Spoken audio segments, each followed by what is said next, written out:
Reaksi ahli kubur saat ada yang menziarahi dan mendoakannya. Pada masa awal Islam, Rasulullah SAW pernah melarang praktik ziarah kubur seperti sekarang ini. Akan tetapi, kemudian Rasulullah SAW memperbolehkannya karena ada banyak manfaat dari ziarah kubur tersebut. Salah satunya adalah dapat melembutkan hati dan mengingatkan seseorang pada kematian. Hal ini sebagaimana dijelaskan dalam sebuah hadis.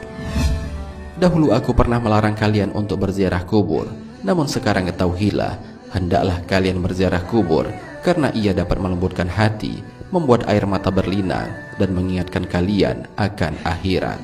Namun jangan kalian mengatakan perkataan yang tidak layak ketika berziarah. Hadis riwayat Al-Hakim.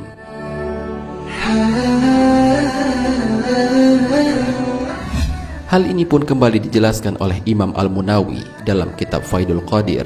Beliau mengatakan, tidak ada obat yang paling bermanfaat bagi hati yang kelam selain berziarah kubur. Dengan berziarah kubur, lalu mengingat kematian, akan menghalangi seseorang dari maksiat, melembutkan hatinya yang kelam, mengusir kesenangan terhadap dunia, membuat musibah yang kita alami terasa ringan. Ziarah kubur itu sangat dahsyat pengaruhnya untuk mencegah hitamnya hati dan mengubur sebab-sebab datangnya dosa. Tidak ada amalan yang sedahsyat ini pengaruhnya.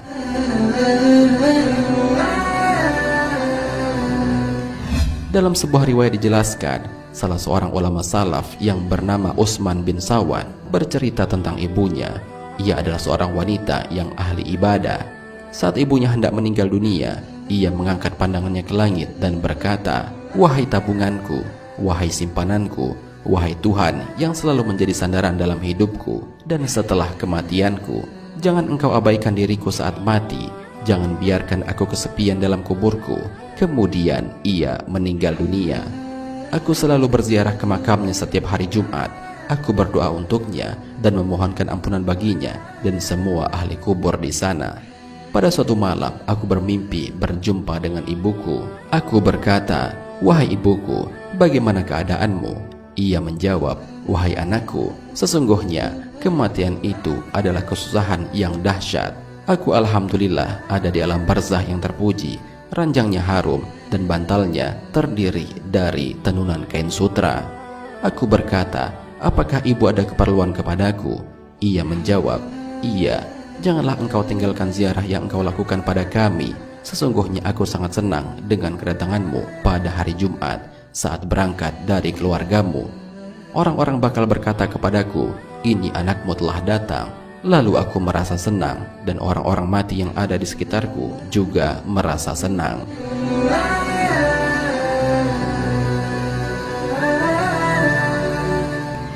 Dalam riwayat lainnya juga dijelaskan, salah seorang ulama salaf yang bernama Bashishar bin Ghalib, ia berkata, "Aku bermimpi bertemu dengan Rabi'ah al-Adawiyah dalam tidurku. Aku memang selalu mendoakannya. Dalam mimpi itu ia berkata kepadaku, 'Wahai Bashishar, hadiah-hadiahmu selalu sampai pada kami di atas piring dari cahaya, ditutupi dengan sapu tangan sutra.' Aku berkata, 'Bagaimana hal itu dapat terjadi?'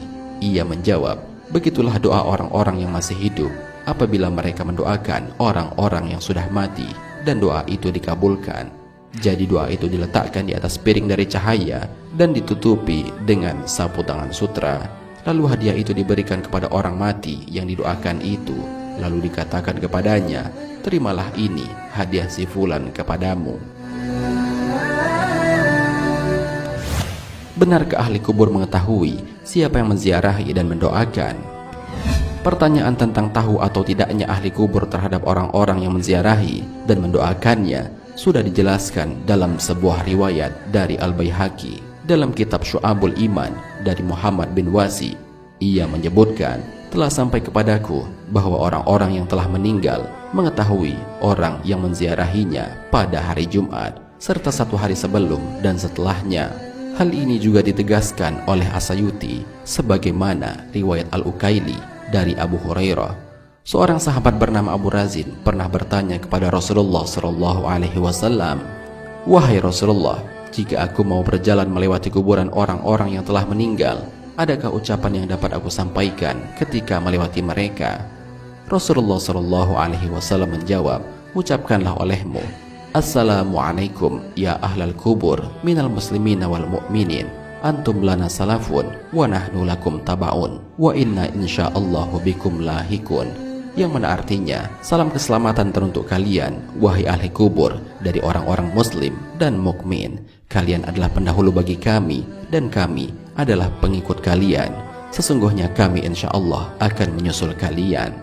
Kemudian Abu Razin bertanya kembali, memangnya mereka mendengar wahai Rasulullah? Rasulullah Shallallahu Alaihi Wasallam menjawab, mereka mendengar namun tidak bisa menjawab.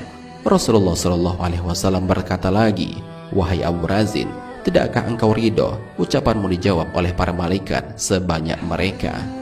As-Sayuti menjelaskan bahwa yang dimaksud mereka tidak mampu menjawab adalah menjawab dengan jawaban yang terdengar oleh orang hidup.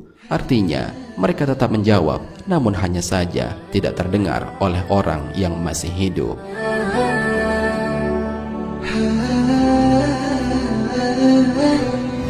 Pemirsa Tadabbur Ilmi, demikianlah penjelasan mengenai reaksi ahli kubur saat ada seseorang yang menziarahi dan mendoakannya.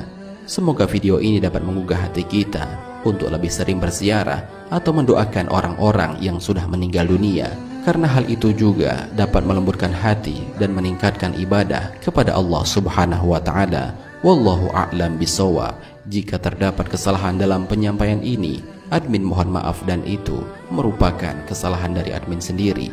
Jika ada benarnya, itu adalah dari Allah Subhanahu wa Ta'ala. Semoga bermanfaat. Wassalamualaikum warahmatullahi wabarakatuh.